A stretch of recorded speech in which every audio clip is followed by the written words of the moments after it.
Olá, meus amigos, sejam novamente bem-vindos. Meu nome é Sandro Gonçalves. Através desse canal aqui, a gente se comprometeu a levar a voz do aposentado, do pensionista, para o Brasil inteiro. Então eu te convido a assistir essa entrevista que a gente deu para a Jovem Pan, tratando da pauta de vocês, sobre o 13º salário, margem social, dentre outras, para a gente melhorar o nosso Brasil. Assiste comigo e você vai ver o quão importante é levar a voz do aposentado e pensionista para o Brasil inteiro. Seja muito bem-vindo. Mas nós temos agora entrevista para você que nos acompanha aqui na Jovem Pan. Depois de muita espera, o governo federal conseguiu liberar uma nova rodada do auxílio emergencial para este ano, que será liberada em abril. A atenção agora será voltada para os benefícios que podem ser destinados para aposentados e pensionistas por todo o país.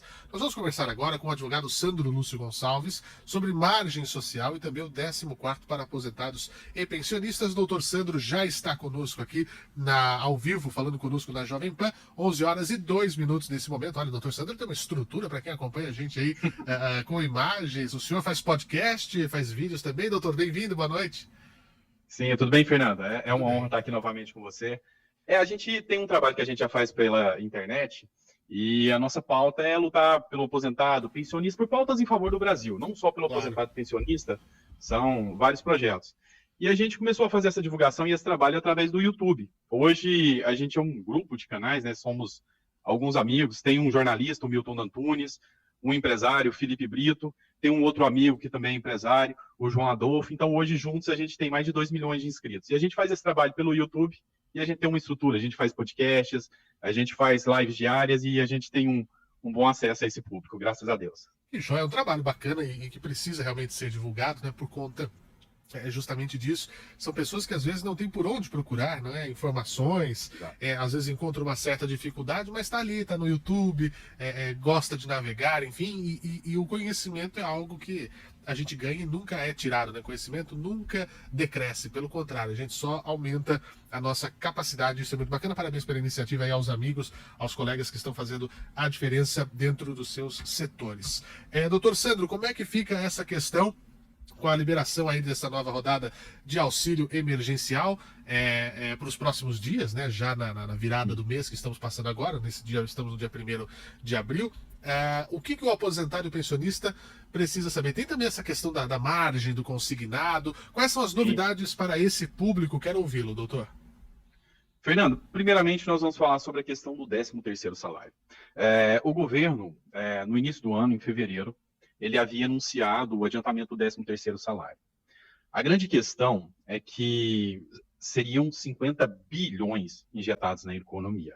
E isso faria uma diferença muito grande, não só para o aposentado e pensionista, porque ele está passando dificuldade nessa hora. A gente não pode deixar de lembrar, em momento algum, que durante a pandemia, 80% das pessoas que perderam a vida são do grupo de risco, dentre eles aposentados, ou por idade ou alguma comorbidade. Então, é um público que foi muito afetado. Os filhos que perderam o emprego foram para a casa dos pais que são aposentados. Então, foi um público que foi muito surrado com essa questão da pandemia. Hoje, a inflação, a gente sabe que bateu patamares altos, então ele foi muito castigado pela questão da pandemia. E esse recurso, em fevereiro, ele ajudaria muito. Foi anunciado pelo ministro Paulo Guedes, pelo Ministério da Economia. A gente chegou a ter reunião dentro do Ministério da Economia, dentro do Palácio do Planalto, a gente teve reunião com a assessoria do Bolsonaro, lá com o doutor Valdir, com o Felipe Martins, tratando desse assunto, lá dentro do Ministério da Economia, diretamente com o Bruno Bianchi, para ver se dava um gás na economia e para o aposentado e pensionista, liberando o 13º ainda em fevereiro. Não aconteceu. E o motivo foi a não aprovação do orçamento. E esse orçamento que foi aprovado agora, nessa semana passada, se eu não me engano, na quinta-feira. No dia da aprovação do orçamento, tanto o ministro Paulo Guedes, inclusive aqui na Jovem Pan mesmo, anunciou já o 13º, tá? Que seria 50 bilhões injetados na economia, e também o Bolsonaro, em um pronunciamento, anunciou que talvez essa semana haveria o pagamento. Hoje mesmo a gente teve uma live aqui com o deputado Paulo Ganimi, tratando dessa questão do orçamento. O orçamento, infelizmente, ele ficou um orçamento fictício, um orçamento fantasma, porque não foi um orçamento adequado e bem feito. A gente aguarda até amanhã para ver se sai esse anúncio do pagamento do 13º. Só que a gente acaba ficando um pouquinho receioso por causa da forma que o orçamento foi aprovado. Um orçamento um pouco preocupante. Só dos recursos da Previdência, o Fernando, foram tirados 13 bilhões de reais. Então foi feita toda uma reforma da Previdência, toda uma reestruturação para chegar nesse momento agora, os congressistas tirarem 13 bi do orçamento da Previdência. Isso causa um caos na Previdência. E o pior de tudo é que esse orçamento foi para emendas parlamentares. Injustificável, totalmente injustificável. E hoje, em reunião mesmo, tem um problema ainda maior. Se esse orçamento não for adequado, hoje o Partido Novo, juntamente com outros partidos, estava falando aqui com a gente aqui no canal, pode chegar a gerar uma pedalada fiscal do presidente da República. E a gente tem medo que toda essa intempérie aí no orçamento venha atrapalhar a injeção de recursos do 13º salário. Tá? A gente está tentando marcar mais uma reunião com o Ministério da Economia para ver se tem um parecer ou não sobre isso. A gente entrou em contato com o Leonardo Rolim, que é o presidente do INSS, mas não tem nada definido ainda, e a gente estava aguardando para essa semana, infelizmente, uma lástima para o aposentado, para o pensionista, para a economia também. Mas, o doutor Sandro, eu tenho uma dúvida. Essa questão do 13º salário, ela já não está aprovisionada? Essa questão de adiantar não é só uma mera questão de calendário? O dinheiro já não está lá ou não é bem assim? É assim, sim. Nós temos a Lei de Diretrizes Orçamentárias e também temos a Lei do Orçamento Anual. A gente tem que entender que a despesa do 13º é uma despesa corrente. O governo poderia ter anunciado isso em fevereiro e feito. Talvez por um critério do governo, ele não quis fazer e usou isso como uma desculpa para não efetuar o pagamento. Porque a despesa corrente, você tem que entender o seguinte: quando ela não é aprovada, ela não pode ficar sem. Imagina todo o funcionalismo público ficar sem dinheiro, imagina a saúde ficar sem dinheiro, a educação ficar sem dinheiro e a previdência ficar sem dinheiro. Então, isso é o que a gente chama de despesa obrigatória e corrente. Essa o governo já tinha. A questão é que tem uma mudança de cronograma aqui, uma mudança de calendário.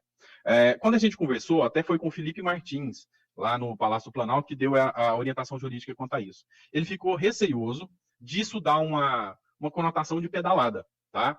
No meu posicionamento jurídico, que é a minha área, essa parte de tributos, no meu posicionamento jurídico, não. Poderia ter feito, até porque quando você faz uma virada de ano e passa para o próximo ano, você tem aquilo que a gente chama de duodécimos. O que é? Você pode gastar 12%, 1/12 do orçamento.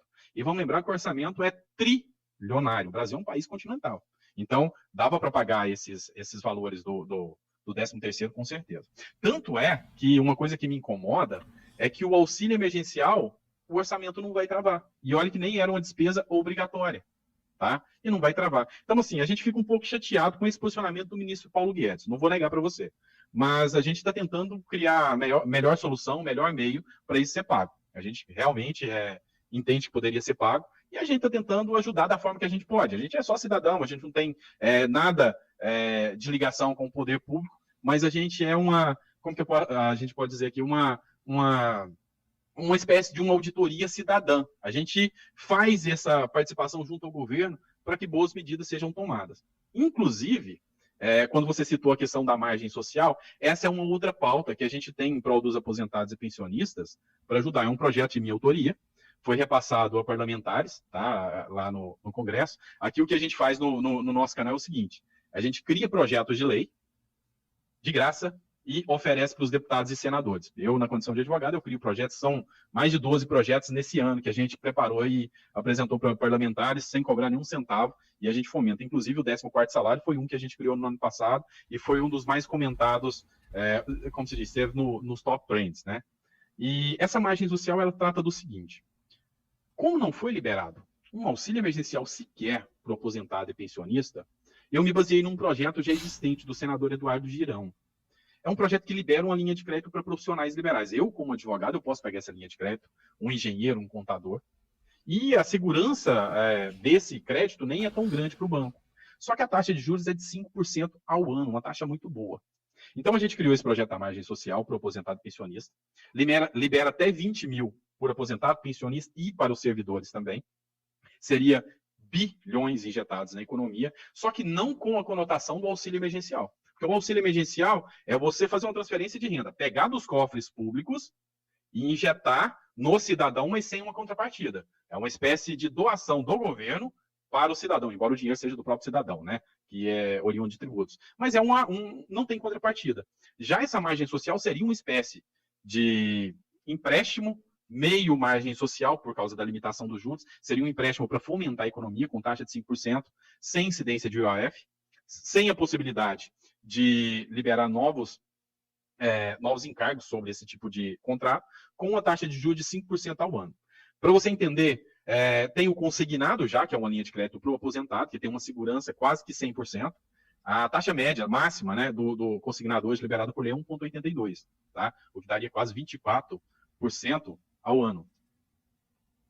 Tá me ouvindo? Deu uma caída aqui. Não, daria quase 24% ao ano. Então, Fernando, tá me ouvindo? Sim, perfeitamente. Tá. E daria quase 24% ao ano. Já essa margem social é 5% ao ano. Então, na prática, você liberaria, com a margem dos consignados, para uma pessoa que ganha um salário mínimo, que é mais de 70% dos aposentados, para uma pessoa que ganha salário mínimo, que pode liberar até 5%, você emprestaria para ela mais ou menos R$ 2.200, R$ 2.300, com uma parcela de R$ 55, R$ 60. Na margem social, você liberaria aí mais ou menos R$ 3.900, bem mais dinheiro. Então, seria uma espécie de um auxílio emergencial, só que em vez de você criar um passivo para o governo, atacar as contas públicas, aqui não, você está criando um ativo. O governo ainda vai ter uma linha de juros barata para recuperar. Isso tiraria esse crédito do teto de gastos fiscal, ou seja, o governo poderia fazer, independente do orçamento de guerra, fomentaria a economia aí fácil, com 50, 60 bilhões de reais, e criaria um ativo para o governo. Não seria uma despesa do governo, seria um débito do governo.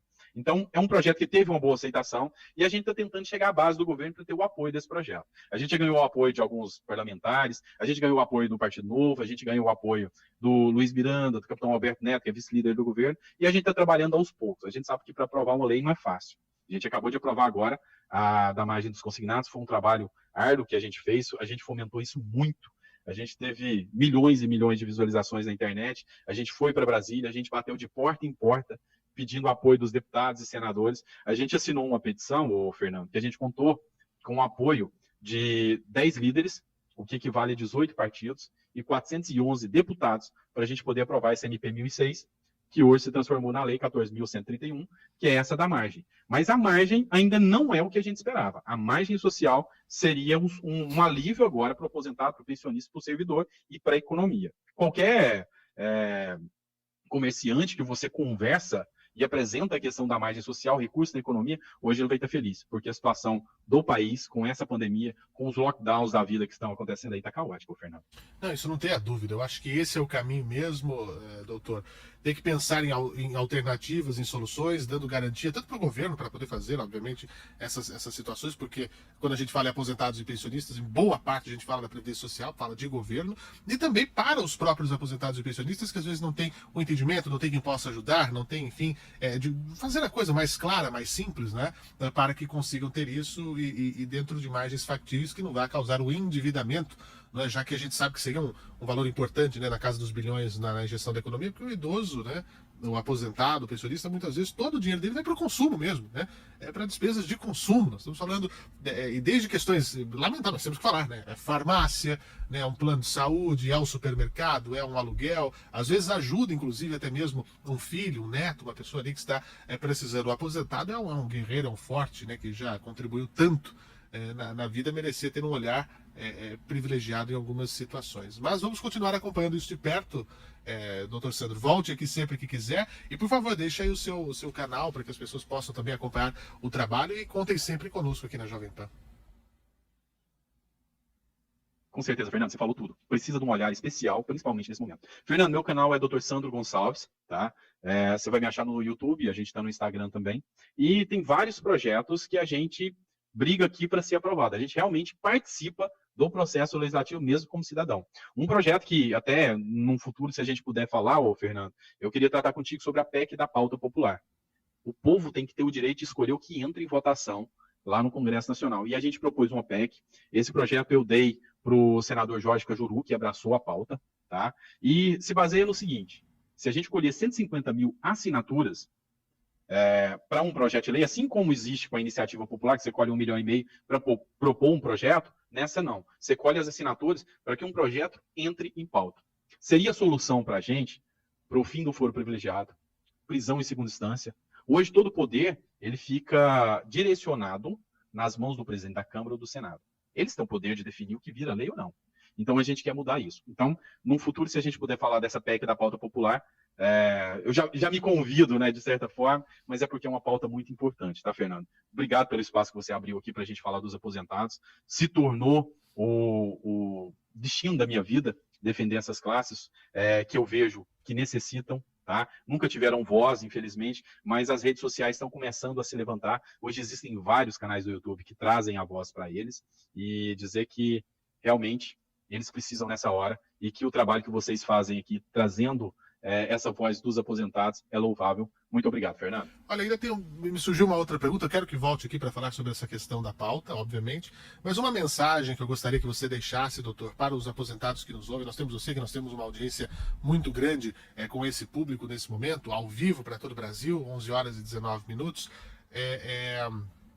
até por conta de golpes, não é? Minha mãe mesmo já me ligou uma vez, olha, você não sabe, fizeram um empréstimo no meu nome.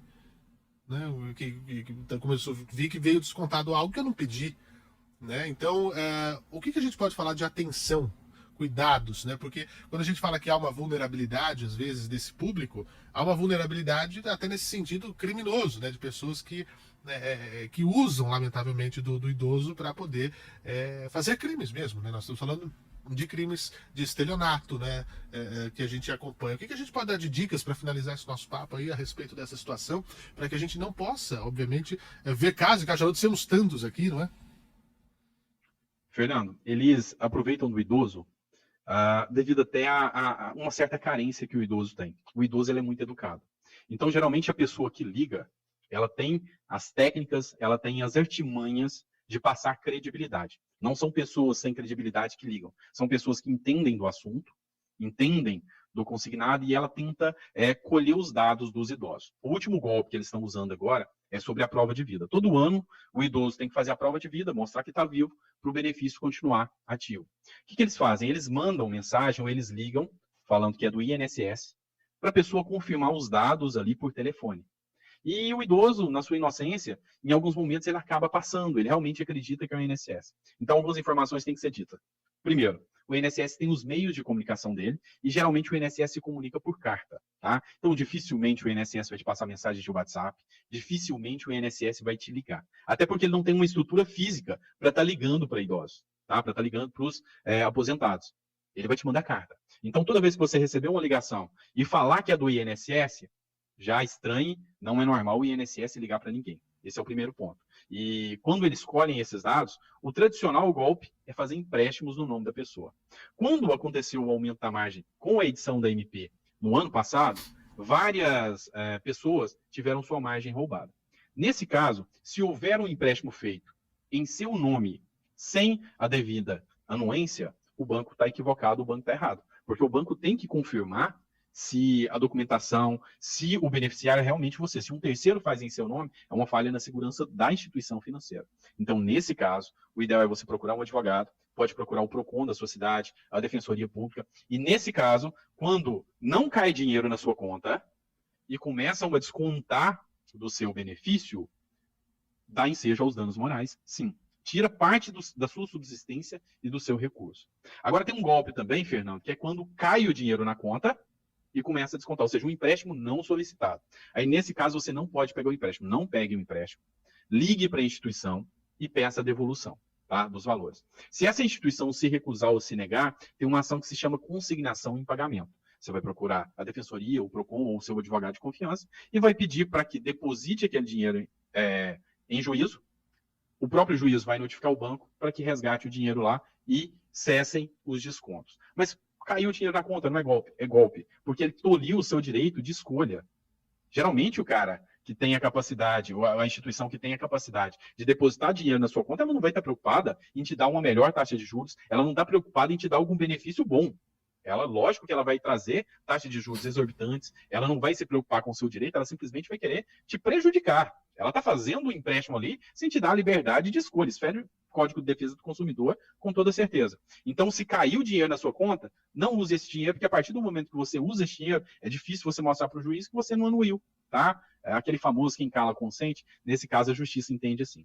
Então, se não caiu e começou a depositar, preste atenção que tem um golpe ali e você tem que entrar na justiça, você pode ganhar até danos morais. E geralmente, Fernando, esses descontos são pequenos, são quase imperceptíveis, justamente para a pessoa não perceber.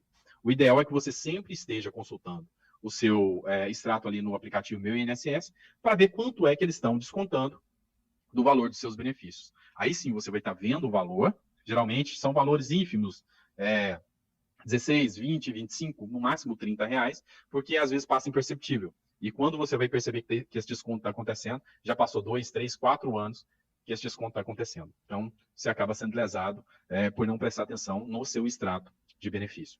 Tá? Então tá aí, fica a dica para quem quer saber mais sobre isso, para ter segurança na hora de fazer a contratação, claro, saber das suas reais necessidades, saber o quanto isso vai impactar no seu orçamento. Agora, doutor Sandro, muito obrigado. Sandro Lúcio Gonçalves tem lá o canal no YouTube e está sempre por aqui para falar conosco. Vai voltar para falar sobre essa questão da pauta, que é muito interessante, a maneira de nós, né, público em geral, podemos estar dentro da Casa de Leis também. Obrigado, doutor Sandro, uma ótima noite, um ótimo feriado de Páscoa. Obrigado, igualmente. Uma ótima Páscoa, um ótimo final de semana a todos.